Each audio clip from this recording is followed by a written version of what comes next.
Vous écoutez Sexe, drogue et philo avec Amélie Stardust et Alexis Kurodo-Coder. Aujourd'hui, on jase de l'industrie agroalimentaire.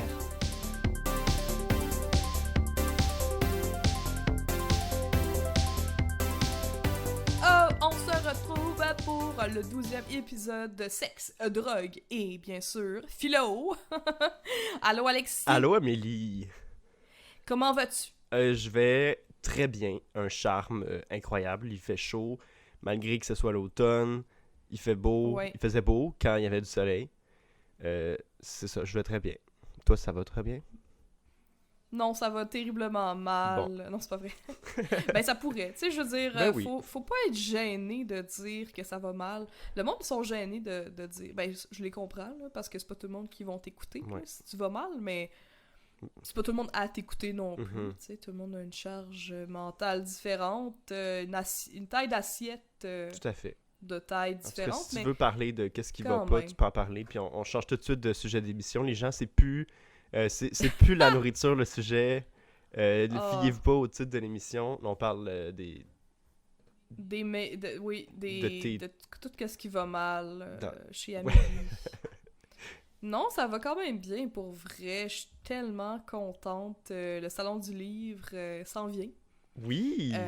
Au moment où va être publié l'épisode, ça va être dans une semaine à peu près. Mhm. Donc, waouh, je suis vraiment contente. Je vais être en dédicace 3 jours C'est sur 4. tellement excitant. C'est vraiment excitant. Il y a bien des choses, le fun, qui se passent. Pour ceux qui le savent pas, je suis autrice, illustratrice, sexologue, Cool personne. puis d'autres choses, là, dont youtubeuse. Mais bon, assez parlé de Oui. moi, Alexis. Ben, là. on peut continuer à parler de tu me toi, gênes. puis pour te demander qu'est-ce que t'as mangé ce midi, mettons. Genre, Oh je boy. te mets... Ok, là, c'est comme ça que tu lances le sujet. Ben, on Tu n'est veux pas savoir qu'est-ce que obligé, j'ai ben, mangé? je sais pas, tu peux inventer quelque chose. Non, mais c'est correct, là. Non, je vais te le dire. Là, je vais être honnête avec les précieuses qui nous écoutent. J'ai rien mangé, moi, ce midi. Bon. Ah, Non, honnêtement, j'ai juste déjeuné. Ça m'arrive souvent bon. de juste manger un petit burrito de tofu brouillé, quand même. C'était bien bon. Mais j'ai pas rien mangé Ben, burrito, d'autre. Avant... Ah? j'allais dire un burrito, c'est fantastique. C'est délicieux. Oui, c'est fantastique. C'est juste que... Bon, il était 9h quand j'ai mangé ça. Puis là, depuis, j'ai mangé une saucisse Gusta avec de la moutarde dessus. Puis j'étais un petit peu gênée de l'avouer. Comme, crue de même, là, tu sais, pas réchauffée. Petite saucisse italienne végane. Écoute, moi j'ai déjà mangé des tranches de tofu avec de la mayonnaise dessus. De la véganaise, fait que, tu sais. Ouais. C'est dégueulasse. Mais bon. Puis toi, qu'est-ce que t'as mangé aujourd'hui? Ce midi, j'ai mangé un lunch de nouilles au tofu qui était comme grillé, qui coûtait un peu le popcorn, mais c'est drôle. Mais ouais.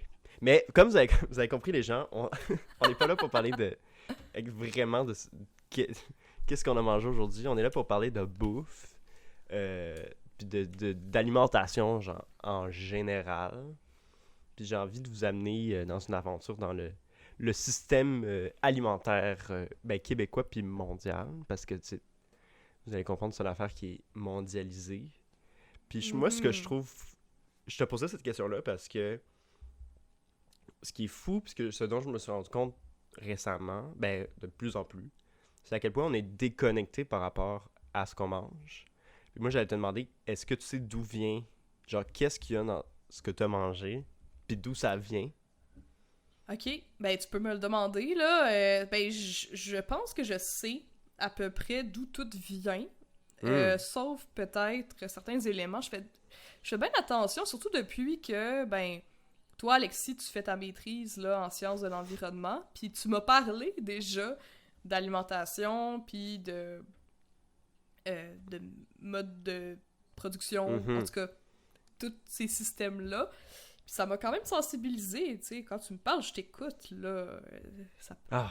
J'aime ça m'écouter parler, mais quand toi tu parles aussi, je t'écoute. Fait que oui, j'ai quand même bien regardé. Puis la plupart des choses que j'ai mis dans mon tofu venaient du Québec.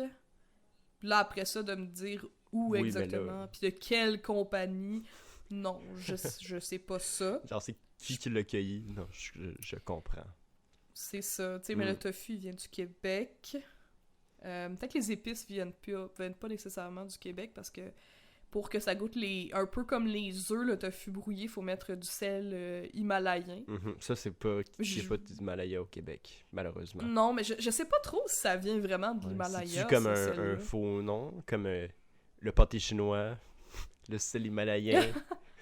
Ouais. C'est même le combat. blé d'Inde. C'est ça. Non. C'est une bonne question. Nos précieuses, vous pouvez aller vérifier pour nous. J'en ai aucune idée, mais en tout cas, c'est ça. Fait que j'ai regardé ça, ça vient quand même du Québec, mais je te dirais que c'est pas vrai que la plupart des choses que je mange viennent nécessairement du Québec. Là, il y a quand même pas mal de fruits et légumes qui vont venir du Mexique. Ouais, parce qu'on n'a pas le choix, surtout à ce temps-ci de l'année, de nos... Ouais. Il y a des légumes dont j'aurais de la difficulté à me défaire, personnellement. On dirait que j'ai toujours envie... Tu sais, des petites tomates, là, dans les pâtes, là, moi, je trouve ça bien Ouais. bon. Puis on a beau avoir des tomates de serre au Québec, comme je te l'ai déjà dit, Amélie, puis comme je vous l'ai dit, chers amis, malheureusement, en ce moment, les serres au Québec, même si on a de la belle hydroélectricité, sont chauffées au gaz. Puis ce qui fait que j'ai une empreinte écologique des tomates de serre est plus grande que celle des tomates du Mexique. Bref, c'est plus polluant de manger des tomates cultivées en serre au Québec que des faits à venir du Mexique. Aussi pour vrai? weird que ça sonne, Ben voyons comme donc. la quantité de gaz à effet de serre produite pour chauffer une serre l'hiver au Québec versus le camion qui les amène du Mexique. Ouais, ça pollue plus. Mais là, ce que je veux vous dire aussi, c'est qu'il y a beaucoup plus que le simple gaz à effet de serre qui rentre en jeu dans la pollution puis dans les problèmes liés à notre système d'alimentation. Puis c'est comme... Tu sais, je te posais la question de sais-tu d'où viennent tes aliments? Parce que, tu sais, je pensais à ça je te fous à quel point... tu sais, comme avec le système actuel dans lequel on vit, où on va chercher la bouffe, tu sais, la plupart d'entre nous, là, qui vivons en ville, qu'on n'a pas le privilège, mettons, d'avoir un marché à côté, un marché fermier, que des fermiers qui viennent directement porter leurs produits, ou qu'on n'a pas un potager, on va à l'épicerie, puis t'as comme des produits comme frais, genre, qui sont comme pouf, comme... Tu sais, moi, quand j'étais petit, tu sais, je savais pas vraiment d'où vient la bouffe, d'où viennent les légumes. Je vais à l'épicerie, c'est là qu'est la nourriture, genre, puis elle va en moi. Fait qu'il y a comme une coupure entre l'origine de l'aliment puis le fait de le manger. Mais dans beaucoup de cultures, puis je trouve que c'est comme une pauvreté qu'on a à cause de l'industrialisation de scènes d'alimentation, mais il n'y a plus de rapport, j'ai envie de dire comme spirituel, mais comme plus profond avec l'aliment, parce qu'on est déconnecté de son origine, c'est-à-dire la nature. On est déconnecté de comment, genre, le poivron il a poussé, comment le champignon il a poussé, etc. Puis des fois, c'est pas toujours des endroits genre aseptisés comme à l'épicerie, mais comme le fait de comprendre le processus, ce de quoi la bouffe est l'origine, ce qui est à l'origine de la bouffe, en fait. Ça rajoute tellement de sens à l'acte de manger, parce qu'après tout, on est ce qu'on mange. On dit, tout le monde, on répète tout souvent ça, là. Mais c'est drôle qu'on sache pas ce qu'on mange. Parce que, ouais. c'est... Ben, on sait pas d'où ça vient, on sait pas ça. ce que... Moi, je trouve que philosophiquement, je trouve ça très intéressant, là, de comme... Surtout, plus les aliments sont transformés, plus souvent, c'est même pas écrit sur le paquet, quand il y a trop d'aliments, tu sais pas d'où vient, genre, ta poudre d'oignon qui a été dans ton... je sais pas quoi, là. Est-ce que ça vient de Chine? Qui l'a ramassé? Tu sais... Puis ça, c'est une tactique de l'industrie, de déconnecter, parce que si tu voyais d'où ça vient, t'aurais peut-être moins le goût de le manger. Au niveau des légumes ou au niveau des des animaux, Oh! puis des produits animaux. J'ai envie de dire... Là, je parlais genre comme aux véganes, mais effectivement, les produits animaux, ça, c'est une autre paire de manches. Là. Je sais pas par où commencer. Oui, c'est encore plus vrai, là, notamment genre dans le langage. Là, on sait tous que on mange les gens mangent du bœuf, pas de la vache. Ils mangent du porc, pas du cochon. Le poulet, c'est du poulet, mais... Ouais, de la Mais, poule, mais... genre, c'est intentionnellement déconnecté de la vie, de la créature sentiente dont elle est l'origine, parce qu'on veut pas que les gens aient des scrupules à manger la bouffe. Ils veulent que ce soit... Tu sais, c'est un aliment. Ça n'a d'autre destinée que de finir, genre, dans ta bouche, genre. Puis, Ouais. je sais pas. Qu'est-ce que t'en penses, toi? Ben, tu sais... En tant que végane. Ouais, ben en tant que végane, mais en tant qu'humain, Ouais. là, je pense que j'ai quand même été chanceuse parce que quand j'étais enfant, ma mère, elle a pris un petit terreau, là, tu sais, une petite place de jardin communautaire, puis on a fait pousser nos c'est légumes cool. quand même. Fait que j'ai quand même, jeune, vu un peu des choses, pas dans un point de vue d'industrie, là. C'est pas de la production de masse pour nourrir un humain pendant toute une semaine même, là. Tu sais, c'est très, très minime, là. C'était beaucoup des tomates, de la laitue, des poivrons, tout ça. Mais ça m'a quand même permis de travailler un peu dans la terre, puis ça m'a intéressé. Ça m'a toujours intéressé, en fait, tout ce qui est faire pousser des aliments. Ensuite, quand j'étais animatrice de camp de jour, on avait un partenariat avec le jardin botanique. Puis on allait justement avec les enfants 2 fois par semaine, par groupe en fait. Ben, moi j'étais avec les plus vieux, donc j'y allais 2 fois par semaine avec mon groupe cultivé. Tu sais, il y avait une terre, là, un petit jardin, puis là on cultivait pas mal de choses. Du début à la fin, tu sais, on plantait, puis après, à la fin, on déracinait. Tu sais, on avait tout le processus, puis là, on ramenait dans nos sacs des légumes pleins de terre, tout dégueux. On était en contact avec les vers de terre. Je me rappelle avoir construit un bain pour crapauds, parce que les crapauds sont super bénéfiques pour les jardins. Puis ça m'a vraiment... j'ai vraiment aimé ça, mais c'est vrai que, mis à part ces expériences-là qui étaient dans le fond du loisir, là, on va se le dire, je suis d'accord que dans la ville, on n'a pas vraiment de contact avec nos aliments. Tu sais, de comment est-ce qu'est-ce qu'on cueille, quand est-ce qu'on le cueille, de quoi ça a l'air, un légume qui est mûr, mais aussi qui est pas mûr encore. Ouais. Ou... Genre toutes les étapes du fruit, tu sais, on le voit tel que on veut qu'il soit vu à l'épicerie, là, que, genre le poivron, là, qui a la forme parfaite, mais dans... Tu sais, ça aussi, genre, il y a toutes sortes de critères comme un peu arbitraires de qualité qui font en sorte que juste un certain type de légumes se retrouve à l'épicerie. Fait que t'es comme, c'est ça, les légumes. T'imagines que ça pousse de même, que c'est tout le temps de même dans l'arbre. Alors que c'est pas ça du tout. Puis il y a personne dans ma famille qui a une terre. Il y a personne dans ma famille ou du moins que je connais, là, qui est fermier. Fait que vraiment, là, de ce que tu m'en as parlé et tout, là, t'as fait des visites dans des fermes. Moi, je suis allée quelques fois là, dans des...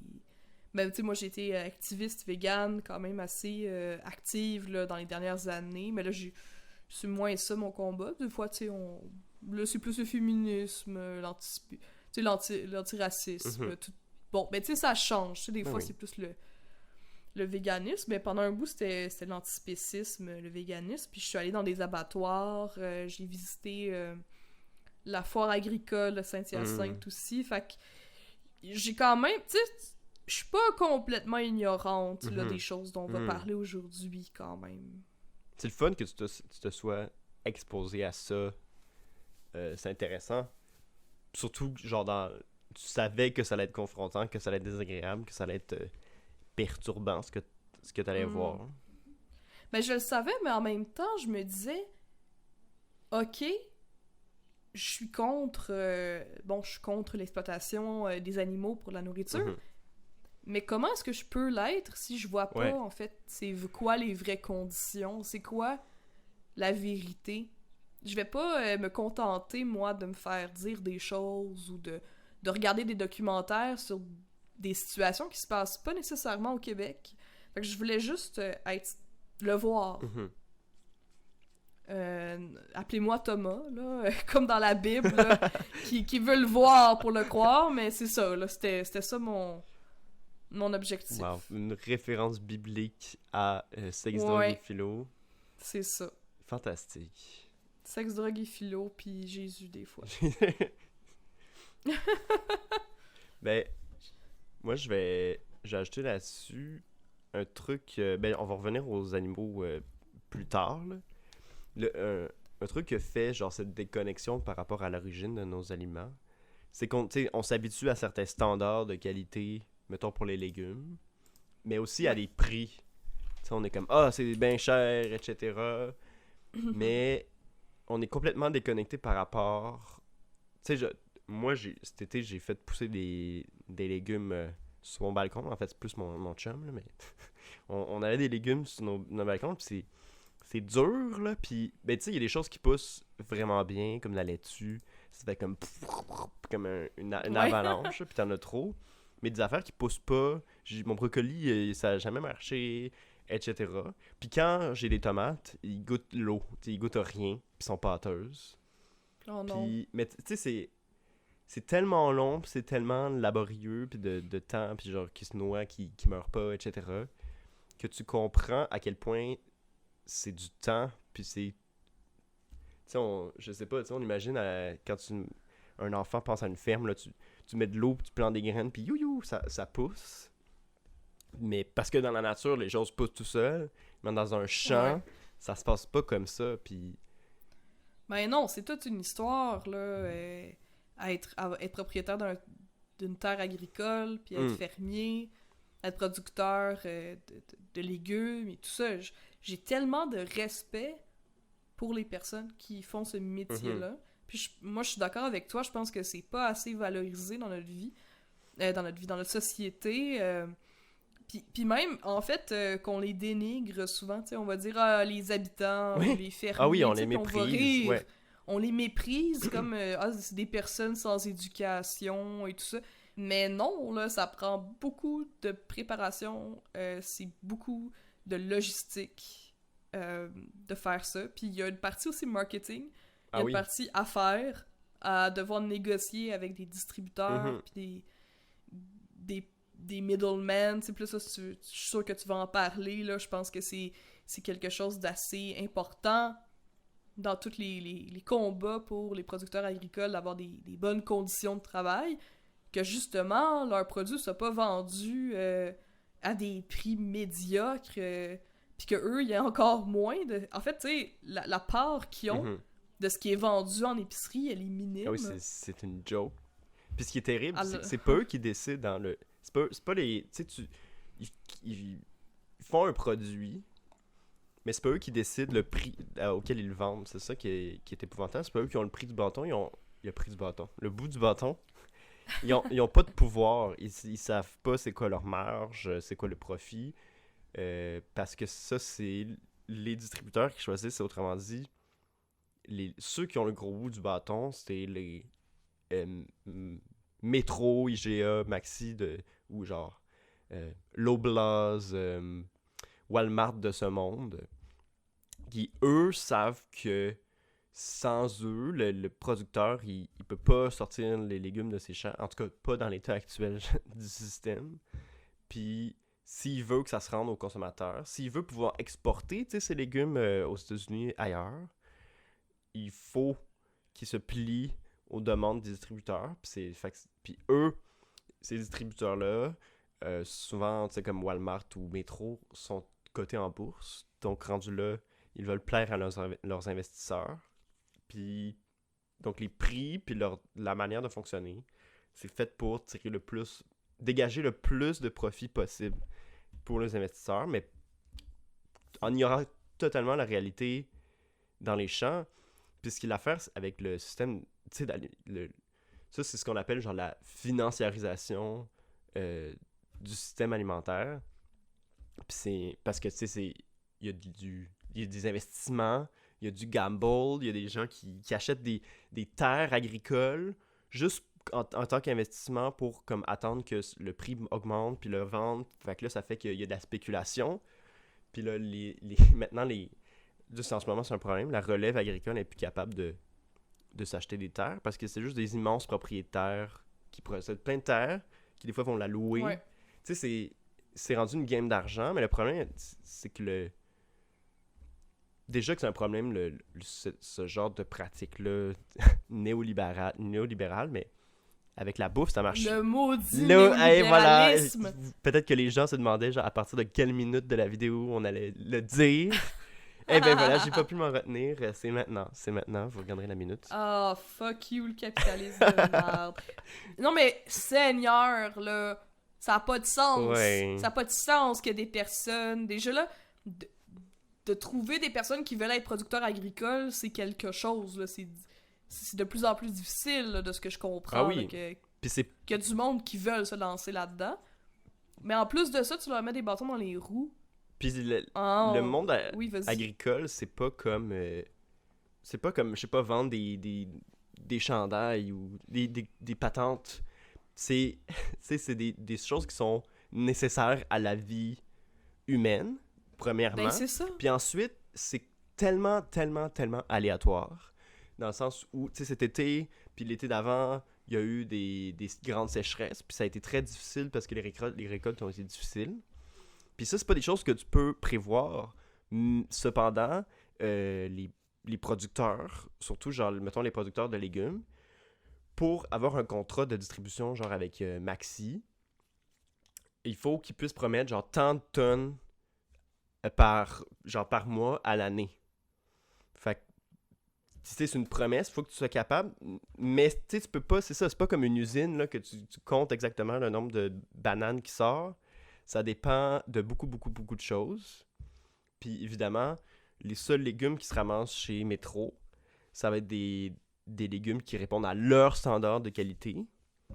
Puis tout le reste, ben ça va être jeté au champ. Ça va être même pas cueilli, parce que pour les agriculteurs, c'est des pertes de juste genre le cueillir. Puis si le légume il devient plus bon avant d'arriver à l'épicerie, c'est gaspillé.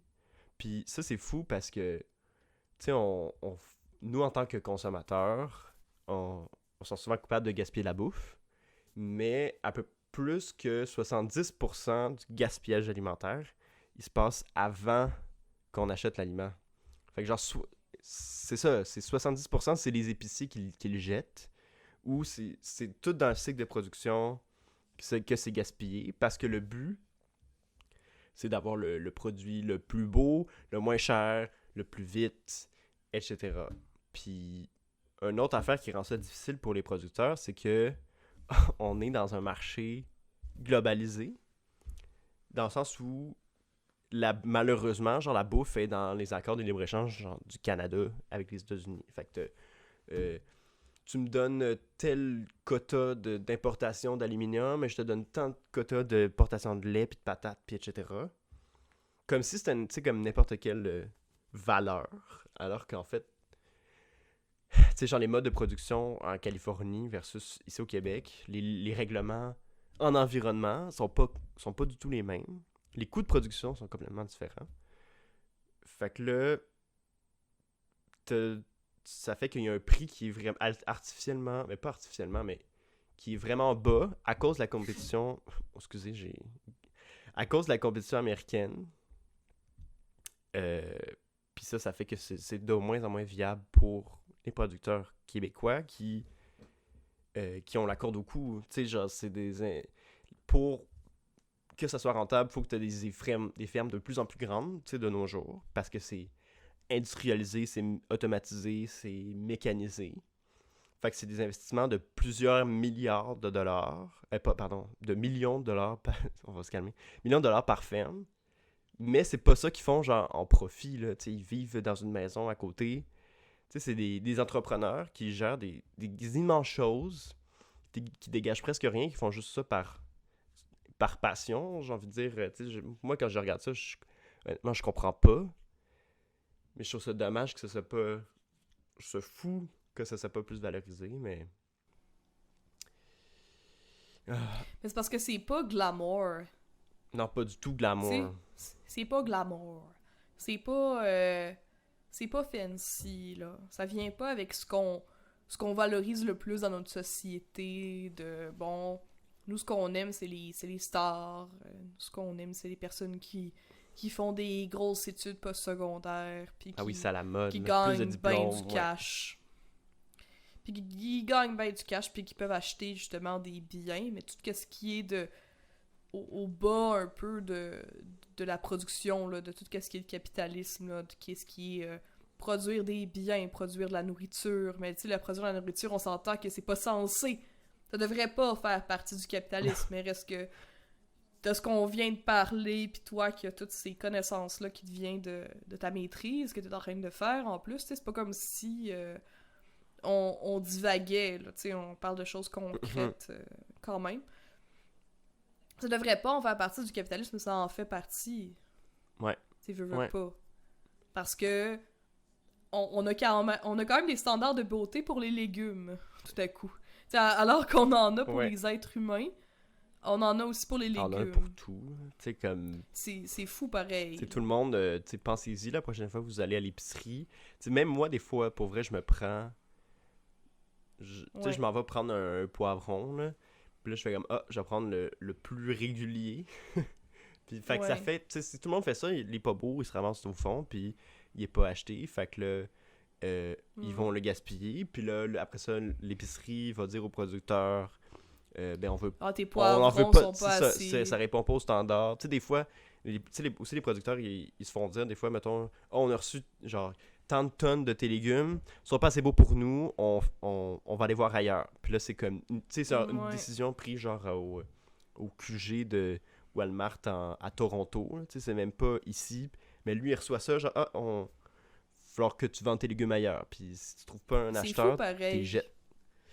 Mais ce que je veux dire à propos, c'est ça, des standards de beauté, c'est qu'on a des standards, ça, c'est des standards commerciaux, là, c'est des standards usinés, là. C'est comme... ce iPhone-là, il y a une petite craque, fait qu'on va le retourner, mais là, c'est ce poivron-là, il y a une petite craque. Puis de l'autre côté, on se retourne, puis là, je vais y aller, les grands mots, puis refaire le monde, là, mais vous savez bien que c'est ça qu'on fait ici. Avec du monde qui crève de faim, ben oui, parce que je vais le dire, là, puis ben oui, tout le monde dit tout le temps ça. Mais c'est vrai qu'il y a du monde qui crève de faim en 2021, qu'il y a du monde, même au Québec, au Canada, qui peuvent pas se nourrir, qui vivent dans des déserts alimentaires. Moi, j'ai fait mon stage dans un centre communautaire à Villemort, dans un désert alimentaire avec des personnes, bien sûr pauvres, nouvellement arrivées, des premières vagues d'immigration, puis qui ont de la misère à trouver à avoir des légumes, en fait, dans leur alimentation, parce que c'est difficile à trouver. Parce que l'épicerie est à 20 minutes d'autobus. T'sais. Puis là, on va jeter 70% des légumes qu'on produit parce que ils sont pas assez ronds, sont pas assez cute. C'est pas instagrammable, là. Ce poivron-là, il ferait pas la couverture de Poivron Québec. Fait qu'on va pas le... Non, mais c'est fou, là. Ouais. Tu sais, il est pas assez en chair, il brille pas assez. Bon, il est pas tout rouge, il y a une petite tache verte, on veut pas ça, parce qu'on a dit que c'était un piment rouge, on veut pas qu'il y ait une tache verte dessus. Sinon, c'est quoi, là? C'est quoi l'histoire, tu sais, que ça va paraître mal dans la petite salade qu'on va faire à Noël. Tu sais, ça fait pas de sens, puis j'ai l'impression qu'on est un peu programmé, tu sais, pour vouloir, en fait, des légumes parfaits, parce qu'on a l'impression... Ta tomate est un peu molle, t'es comme... Ben c'est ça, on est comme arc. Parce que on a comme vraiment des hauts standards de qu'est-ce qu'on veut manger. Aussi parce que on a désappris plein d'affaires que nos grands-parents savaient. Parce que, genre, le gaspillage alimentaire, mettons, à l'échelle des individus, ta tomate un peu molle, là, ma grand-mère, elle allait faire des conserves avec. Elle allait faire genre un ketchup, une confiture. C'est ça Ouais. qu'on faisait avec les légumes un peu mous, un peu laids.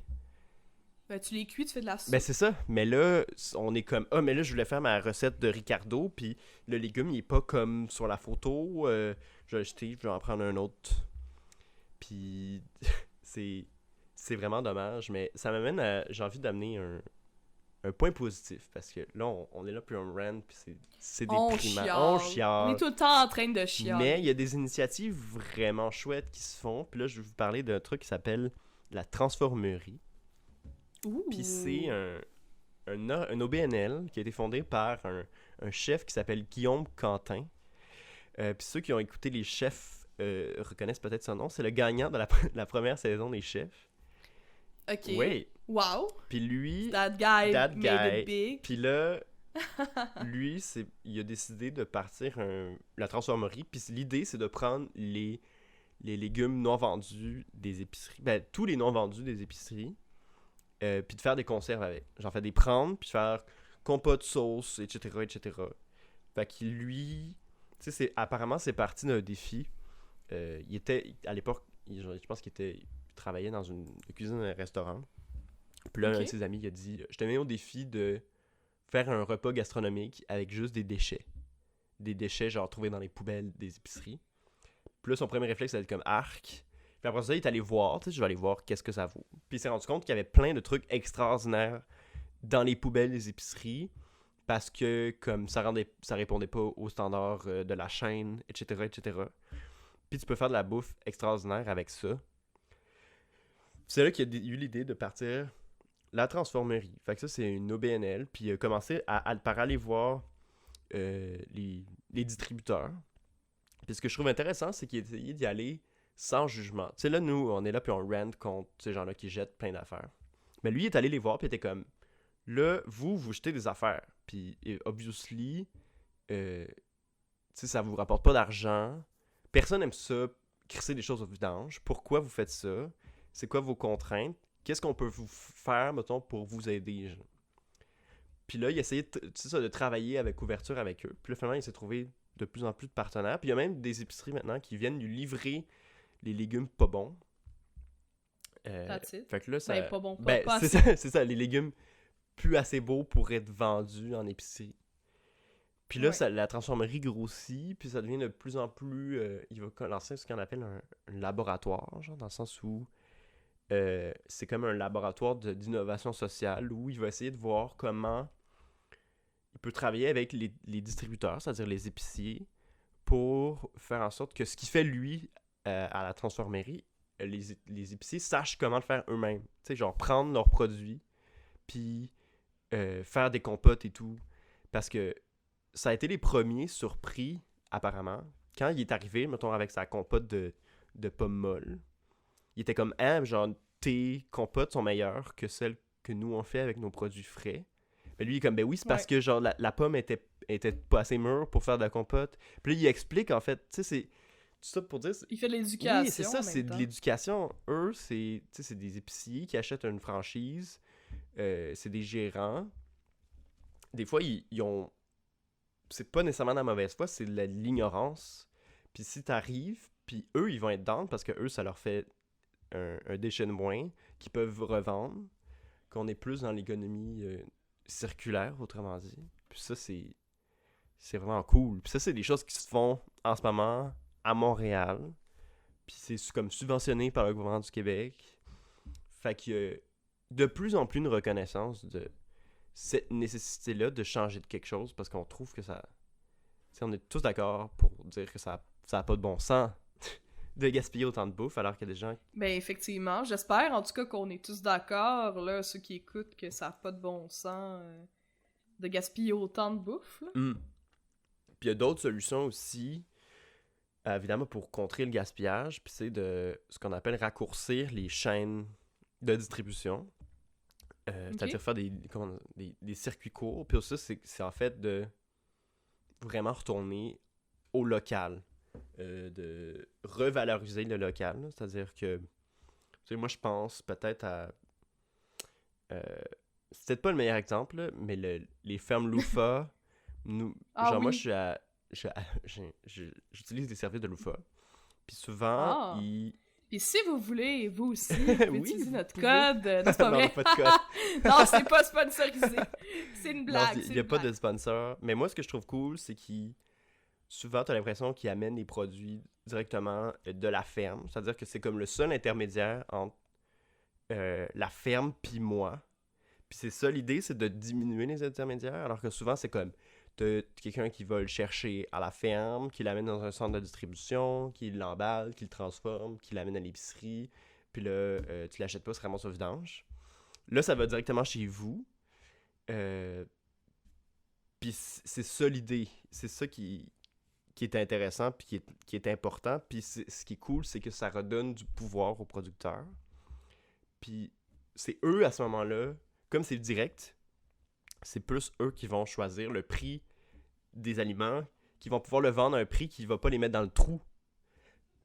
Un petit peu plus cher quand même. Oui, mais ça... Parce que on s'entend que c'est un peu plus cher, là, les fermes loofah. Mais... Ouais, les femmes, c'est plus cher pour plusieurs raisons. Mais c'est d'abord, je pense... Oui, comme de un, c'est plus cher parce que c'est les producteurs qui vont...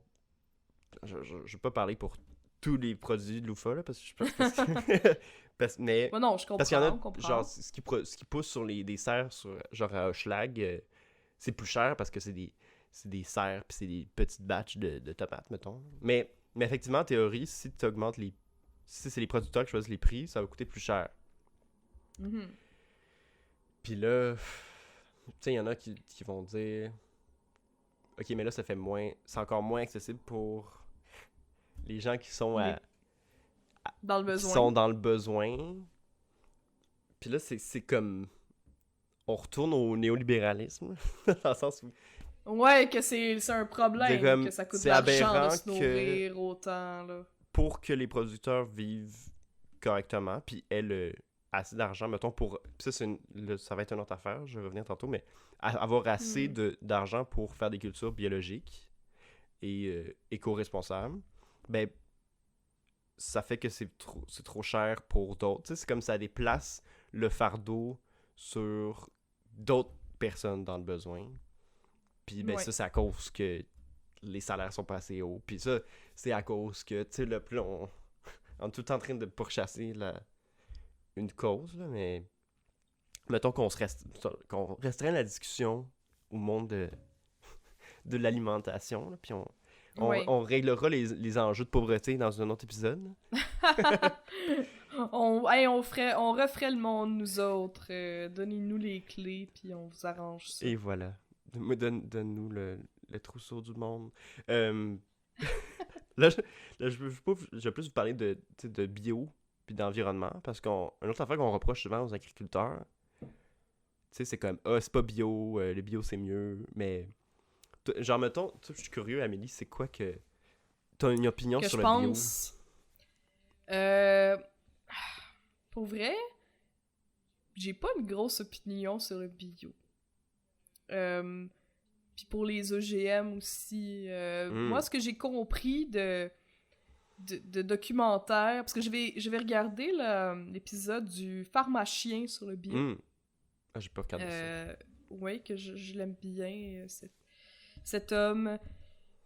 Olivier de son prénom. Je me rappelle pas de son nom de famille. Fait que voilà. Olivier Chien. Olivier, pharmacien. Ouais, puis dans le fond, la conclusion, c'était que il y avait des normes bien strictes pour que ce soit vu comme du bio, puis que c'était pas nécessairement mieux que de l'agriculture qui est pas bio au niveau de l'environnement puis de la santé. Puis qu'au niveau des OGM, tu sais, c'est normal qu'il y ait des OGM. Tu sais, on essaie d'améliorer la science, avec la science, tous les aspects de notre vie. Fait que, tu sais, si on peut avoir des tomates, justement, qui sont toujours rondes ou de la bonne forme, puis qu'on gaspille moins, justement, de tomates, ben tant mieux. Tu sais, moi, c'est ça que j'avais compris. Mais je vais pas avoir la prétention d'être une experte ou de savoir de quoi je parle. Ben, c'est un bon début. Moi, genre, la réponse la réponse courte, c'est que c'est vraiment, vraiment compliqué. qu'il n'y a pas une sorte d'OGM, genre, tu sais, l'OGM, c'est l'organisme génétiquement modifié, c'est comme Ouais. le génie génétique, c'est un outil qui peut être bien ou mal utilisé. Puis le bio, c'est aussi, il y a plein de sortes de bio, là, tu sais. Au Québec, on a des règlements très stricts qui définissent, genre, qu'est-ce qui définit une agriculture bio. Mais tu vois, genre, un logo bio d'un produit qui vient des États-Unis. Puis pour vrai, il y a des choses, tu sais, ça veut plus rien dire, honnêtement, là, je t'avoue, là. Tu sais, que comment, à chaque État a sa propre réglementation. Il y a des labels privés qui disent que c'est bio alors que ça n'a pas rapport, là, qui utilisent des pesticides et tout. T'as des fois que c'est pas vrai. Oui, t'as une réglementation genre du gouvernement fédéral américain, mais les Ouais. lobbies sont tout le temps à essayer de baisser les normes, puis genre à chaque année, les standards qui définissent l'agriculture bio diminuent à chaque fois. C'est-à-dire que ça peut être de plus en plus intensif, utiliser de plus en plus de pesticides, être à chaque fois euh, moins vraiment genre, respectueux de l'environnement. Fait que, en fonction de d'où tu prends ton produit, ça veut plus dire grand-chose. Puis ce qu'il Ok. faut aussi comprendre, c'est que tu peux avoir des cultures bio, mais qui sont quand même de l'agriculture intensive. Tu sais, genre un maïs bio, ça peut être quand même une immense ferme où tu as juste du maïs, puis que quand tu coupes, c'est juste la terre nue, avec rien. Puis Ouais. l'affaire avec le bio, c'est que, quand tu fais pousser du maïs, mais là, pour pas avoir de pestes, puis de plantes indésirables, ça veut dire qu'il va falloir que tu le laboures beaucoup plus, beaucoup plus, que tu passes, que tu passes le camion pour labourer vraiment souvent, puis ça pollue, puis ça remue la terre, ça détruit la structure, ça fait en sorte Ouais. que, genre, tu sais, comme les vers de terre qui sont pas contents, le fait que la terre soit nue, quand il pleut, tous les nutriments partent avec l'eau, puis il y a pas de vie, là, tu sais, genre, ça a beau, tu sais, c'est genre, on utilise pas de pesticides, mais c'est quand même un puits environnemental. Hmm. Fait qu'il y a vraiment des Euh, nuances à faire, mais en même temps, tu peux aussi, puis il y a aussi des fermes ils ont pas le label bio parce que ça coûte cher, de prouver qu'on est bio, puis parce que des fois, il y a des règlements. Tu sais, tu peux avoir une ferme vraiment intéressante qui fait une agriculture où comme t'alternes différentes cultures pour pas avoir besoin d'utiliser ni de pesticides, pas trop d'engrais, pas trop d'eau, d'optimiser tes performances et tout, de fertiliser avec des trucs naturels, mais ouais. que ça soit pas bio pour X raisons légales. Fait qu'au final, moi ce que j'ai envie de dire aux gens, si vous êtes pris d'un doute, prenez entre un produit bio puis un produit québécois, prenez un produit québécois. Puis entre deux produits Ouais. québécois, ben j'ai envie de dire, c'est quand même mieux bio, parce qu'au Québec, c'est très réglementé, même si c'est pas idéal. Ok.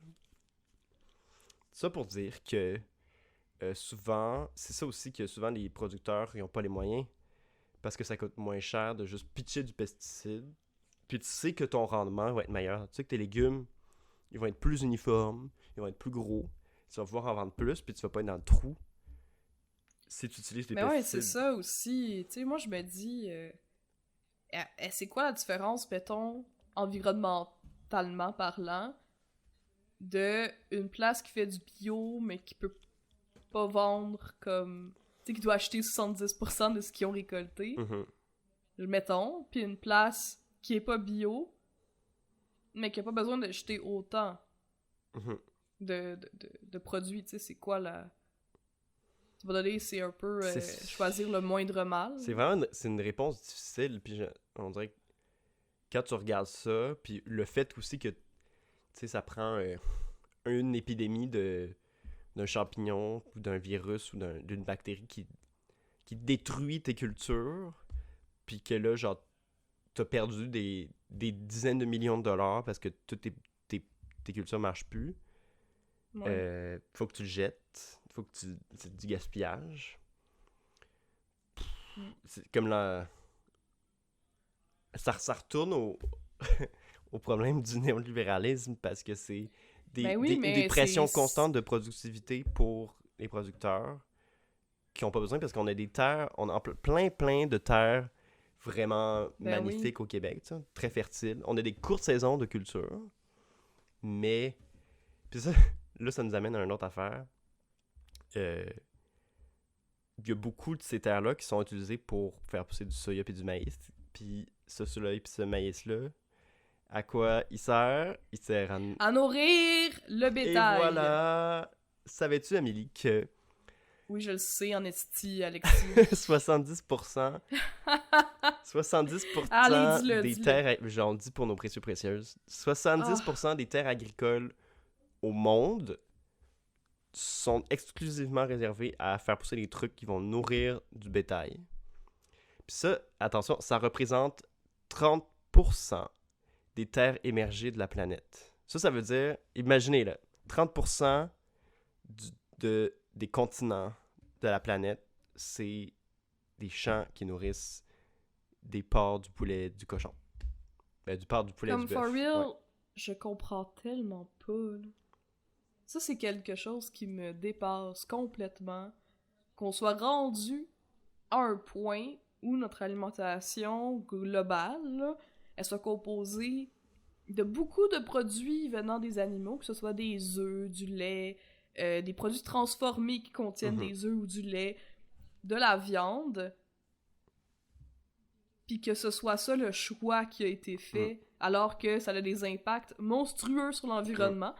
Non seulement sur l'environnement, mais parce que moi, c'est sûr que là, on parle d'environnement puis de l'impact que ça a aussi sur les producteurs, mais moi, c'est sûr que moi, je viens de sciences humaines, puis que ce qui m'intéresse beaucoup, c'est la... Ben, ce qui m'intéresse, ce qui vient me toucher particulièrement, c'est la souffrance humaine qui est liée à l'agriculture animale, parce que on parle de 70% bon, des terres mondiales, mais c'est aussi des terres qu'on va acheter dans des pays où les personnes qui y vivent ont de la misère à se Ouais, pis c'est nourrir. ça aussi, genre, c'est des monocultures, à perte de vue des champs de soya, mais à côté, t'as des villages de gens qui crèvent de faim parce que... C'est ça, Ouais. puis qui peuvent pas manger le soya qu'on cultive parce que c'est pour les vaches. C'est pour les vaches qu'il y a des personnes riches qui vont manger. Donc vous touchez pas à ça. Puis ça, je trouve ça terrible. Ça, c'est des terres que ces personnes-là, que ce soit en Amérique du Sud, parce que je sais qu'au Costa Rica, ils ont vraiment échappé, là. Tu sais, avec le gouvernement, à un moment donné, ils ont avant, c'était comme quelque chose comme 75%, puis là, don't quote me on that, là. J'étais allée une fois au Costa Rica, puis là, le guide m'a expliqué, là, je l'ai pas devant moi, là, la statistique, mais c'était quelque chose comme 75% de tout leur pays, c'était de la végétation un peu sauvage, là, tu sais, c'était de la jungle, c'était tout ça, puis là, ils sont rendus à quelque chose comme 30%, Ah oui.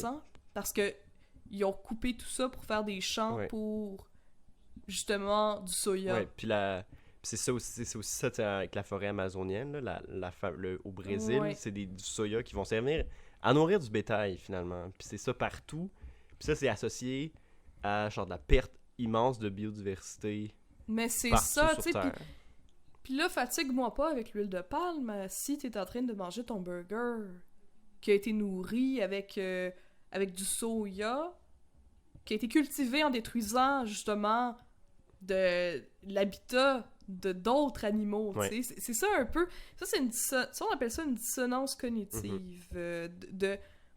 De se convaincre d'une réalité ou de simplement se focusser sur un aspect puis de pas voir le reste, tu sais, c'est d'être vraiment dans une bulle. Mais tu sais, la réalité, c'est que, ben, en choisissant...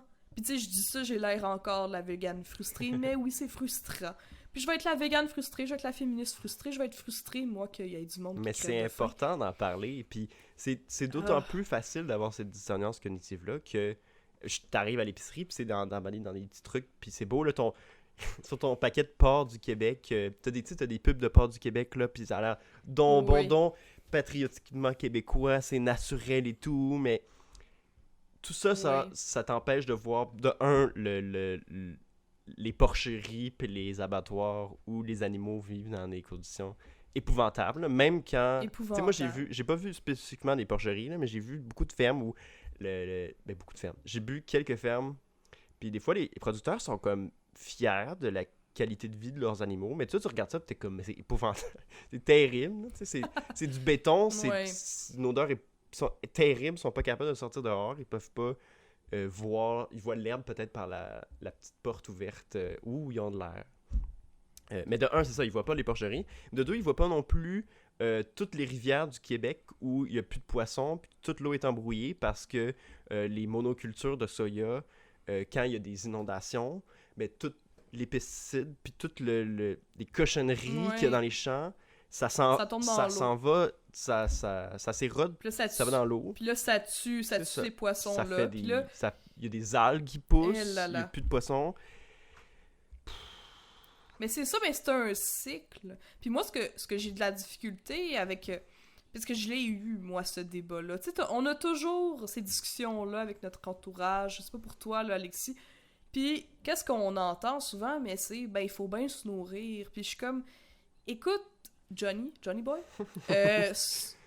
oui, il faut bien se nourrir, mais t'aurais pu te nourrir, mettons, là, avec le poisson qu'il y a dans la rivière. Mais non, ils sont tous morts à cause du soya pour ton cochon.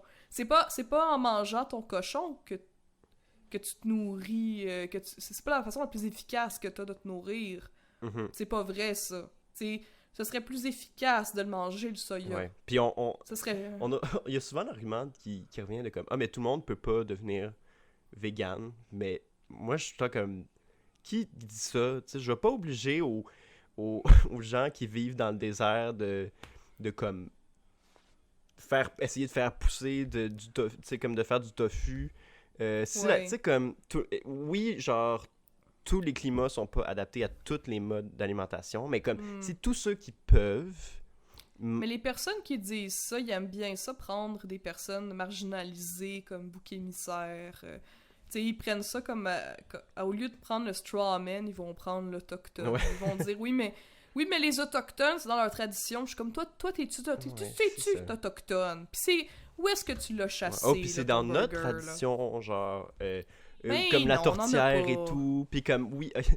La tourtière, on les a toutes tuées, les tourtes. Il existe plus, cet oiseau-là. Tu sais, niaise-moi donc, parce qu'on en a trop mangé. La consommation de viande a comme explosé depuis 100 ans. Genre, on mange pas du tout... Comme, on est là à parler de tradition culinaire. On mange 0% comme on mangeait avant. Les gens ils mangeaient pas autant de viande. C'est complètement un autre univers.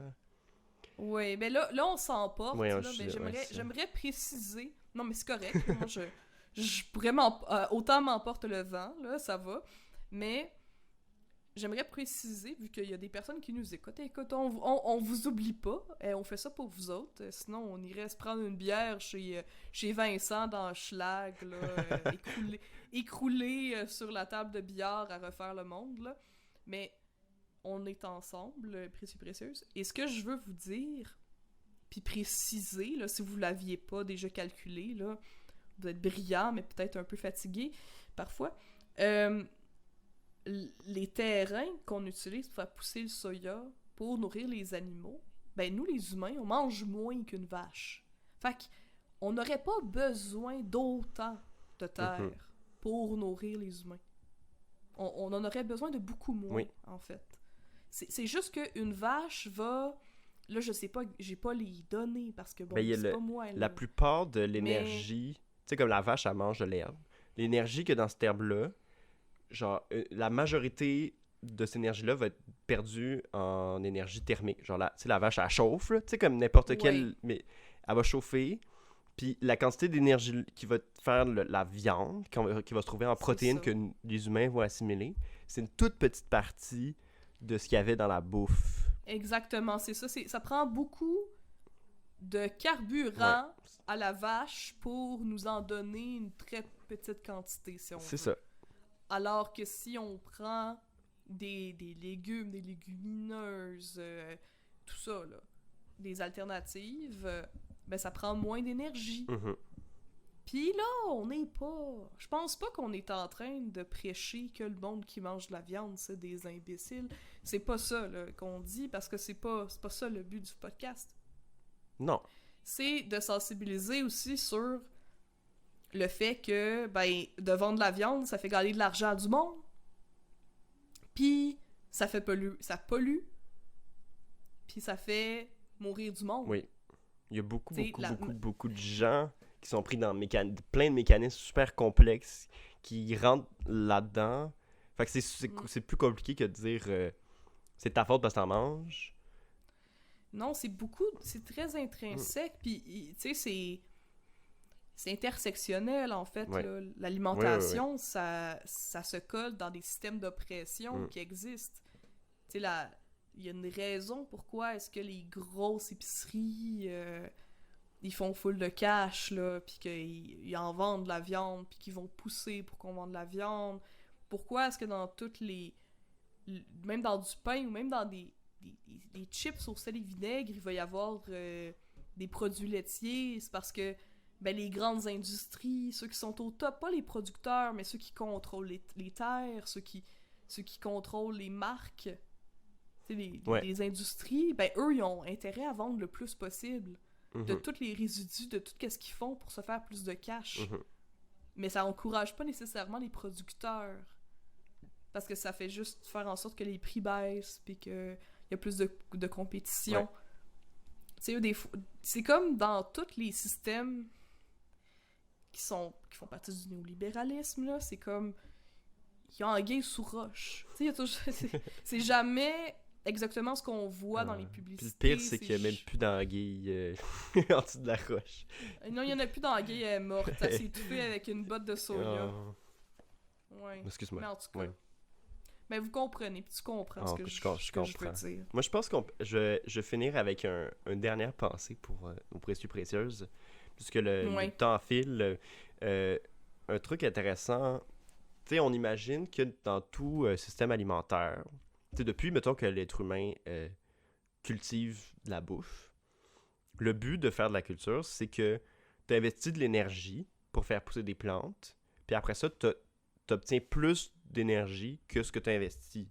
Tu peux imaginer que c'est logique. Là. Tu travailles pour avoir des nutriments qui te permettent d'être content, puis de faire des enfants, puis d'avoir un village, etc.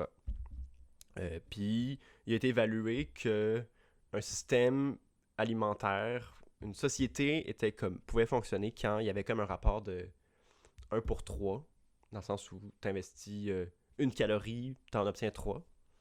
Mais là, en ce moment, avec l'industrialisation a tout changé à cause que maintenant, c'est plus de l'énergie humaine et animale qu'on investit, c'est du pétrole.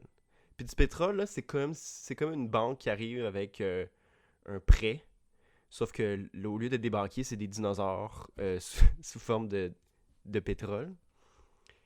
Ce qui fait que maintenant, pour avoir notre système alimentaire industriel hautement productif, à faire cultiver autant de soya, puis d'aussi gros légumes tout le temps, le plus vite possible, pour que ce soit le plus rentable possible, avec autant de pesticides, d'engrais, de machines pour le faire fonctionner, puis que sans pesticides, engrais et machines, toutes ces patentes-là, ça meurt, ben, on met plus d'énergie à l'intérieur qu'on en retire à la fin. Mais ça, c'est parce que c'est comme un prêt qu'on prend, genre, sur le passé, mais aussi sur le futur. Parce que quand on n'aura plus de pétrole, ou quand on va décider d'arrêter d'utiliser le pétrole parce que ça va potentiellement nous envoyer dans une catastrophe écologique, ben ça sera plus soutenable. Le pétrole, c'est vraiment comme c'est de l'argent qu'on n'a pas. C'est un débalancement complet de tout l'écosystème où là, on est en train de miner du phosphore, genre au Maroc, pour s'en servir comme engrais dans les champs. Puis là, les agriculteurs en pitchent à l'infini partout sur Terre. Ça se ramasse dans nos cours d'eau, puis ça excusez l'expression, ça fuck complètement l'équilibre des écosystèmes parce que le cycle du phosphore puis le cycle de l'azote, il est complètement débalancé. Tout ça parce qu'on a comme prix du pétrole qui nous a fait sortir des cycles naturels. Fait que même si, au-delà de toutes les considérations éthiques sur la vie humaine, sur la pollution des eaux, on s'en foutait, mais on pourrait pas continuer parce que ben t'as besoin d'énergie fossile, t'as besoin d'énergie non renouvelable, puis un jour ben t'en auras plus, puis on va frapper un mur. Voilà. Ok. Ah, c'était ça ton mot de la fin. Bon. C'est vraiment joyeux, n'est-ce pas? Non, mais il y a peut-être d'alternatives, là, les gens aller regarder La Semaine Verte. Oui. Mais là, tu sais, moi, je trouve qu'on a parlé beaucoup de l'aspect, tu sais, impact sur l'environnement, impact, bon, sur les différents systèmes d'oppression, puis je pense que c'est super important. Moi, j'ai envie de finir en disant, tu sais, on se culpabilise beaucoup face à l'alimentation en général. Tu sais, l'alimentation, c'est un sujet qui peut découler sur plein d'autres choses. Tu sais, c'est le centre d'une toile d'araignée. Tu sais, quand on parle on peut parler de santé, on peut parler de poids, on peut parler de réconfort aussi, puis de souvenirs, de culture. C'est vraiment transdisciplinaire, genre, pour t'intéresser à ça. Je suis sûre qu'on va en reparler dans notre podcast. Moi, ce que j'ai envie ben, je vous invite, si ça vous tente, là, d'en avoir, justement, tu sais, on a parlé de véganisme, tout ça, ça peut sembler tellement hors de l'ordinaire, ou tu sais, c'est un peu effrayant de se mettre à cuisiner des aliments qu'on n'est pas habitué. Ouais, puis au début, peut-être ça se peut que tu trouves ça plate. Ben, ça se peut, mais si tu veux pas trouver ça plate, moi, je vous encourage à aller voir La cuisine de Jean-Philippe. Qui est un cuisinier québécois, ben montréalais, qui est premièrement très drôle, puis deuxièmement, qui a un site, donc c'est gratuit sur son site web, avec plein de recettes, quand même faciles, avec peu d'ingrédients. C'est un peu notre Ricardo vegan, si je peux me permettre. Il y a toute une personnalité. Le meilleur. Ah oui, il est drôle. Puis c'est des livres de recettes aussi, dont des recettes très... ancré dans la culture québécoise, là, comme des petits sandwichs pas de croûte, là, pis des ragoûts, pis des... Tu sais, des affaires de même. Fait que je vous envoie vers là, pis sinon, je vous aime. Ah oui, on vous aime. On vous aime. Abonnez-vous. Pis là, abonnez-vous donc, mettons là, que vous voulez en entendre parler de d'autres sujets. Puis on va peut-être revenir avec des solutions, puis d'autres alternatives, si vous aimez vraiment ce sujet-là. En tout cas, c'est sûr qu'on va revenir avec du chialage, en tout cas. Donc, si ça vous fait du bien d'entendre du monde qui ont des valeurs similaires aux vôtres, là, chialer sur des sujets d'actualité, cliquez sur le follow de Spotify. Sinon, allez nous suivre sur Instagram. C'est là qu'on est les plus actifs. Vous pouvez aussi nous écouter sur Apple Music. Vous pouvez nous suivre également. Ben là, ce que je voulais dire, c'est Instagram, sex.drogue.philo. Voilà. Sinon, moi, c'est Amélie Stardust et nous avons Alexis Courdecoder, vraiment poule sur Instagram. On vous souhaite une belle journée, puis mangez donc du gâteau, c'est bon. Puis à la prochaine, petits amis. Je vous embrasse. Blablabla. Ça, c'est moi qui vous embrasse, le toupette. Un toupette. Ce bruit-là. Ça fait blablabla.